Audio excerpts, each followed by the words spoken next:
Hey, welcome back to Thistlehawk Homestead, folks. We're doing some bottling today like I promised.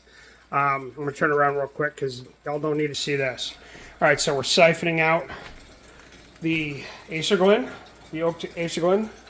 As you can see, the chunks in there are the oak cubes that we toasted. And that's the maple mead right there. We're boiling our caps. You need that. You need them, A, to become sanitary, and B, you need to soften the rubber that's on the inside of the caps. So we're going to hold this, tip this bucket up a little bit using our capper. Sorry about there. Sorry about that, guys. So what we're siphoning it into is we're siphoning it into a bucket with a spigot that's in the bottom. So we'll be able to control how much goes into each bottle. Now, mind you, bottling to me is the most painful thing on the face of the earth. I love making mead, but bottling this way is just, it's awful. It's time consuming. You run the risk of breaking bottles, especially if your bottles are older. But we'll talk about that once we get to the bottling part. I don't enjoy it. Let's just leave it at that. I don't enjoy it. So anyways, all our bottles, and these are all, except for the ones in the brown boxes, are just beer bottles, okay? I like drinking my beer. These bottles, my dad was saving for a while. I was saving. They're all delabeled, ready to go. So that way we can just use them for whatever purpose we need. Now it looks like our siphon's done. So we're gonna turn off the oven. I'm going to bring this over. And we'll strain this into there.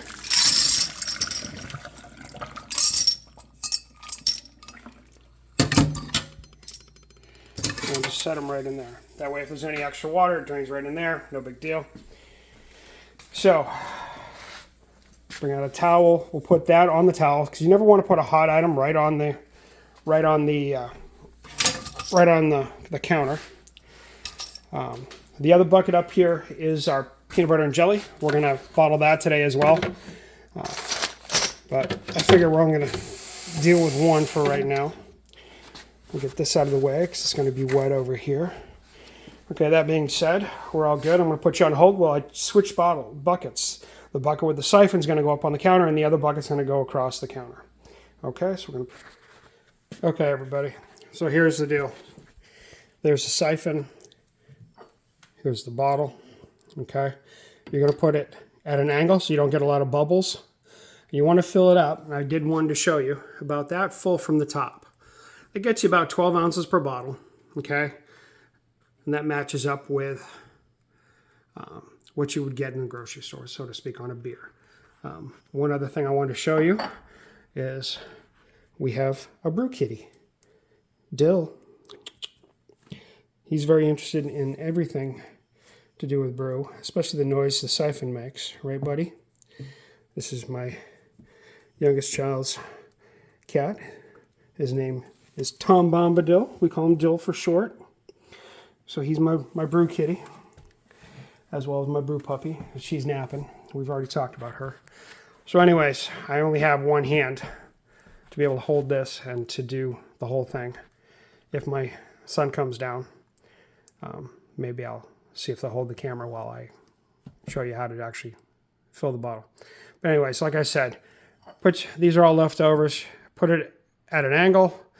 Generally fill it up. You want to fill it up to about halfway up the neck. Okay, so halfway up the neck. There we go. Right about there. I have all these washed, ready to go. I've got some 22-ounce bottles. I also have 12-ounce bottles. I like the 12-ounce bottles because to drink 22 ounces of mead, unless you are entertaining, it's impossible. I admit that I tend to consume a bit of alcohol, but my tolerance is not that high that I could go for just 22 ounces of mead. That would put me under. So anyways, best of luck to everybody. Have a wonderful day. Again, thanks for stopping into Thistlehawk Homestead. Take care.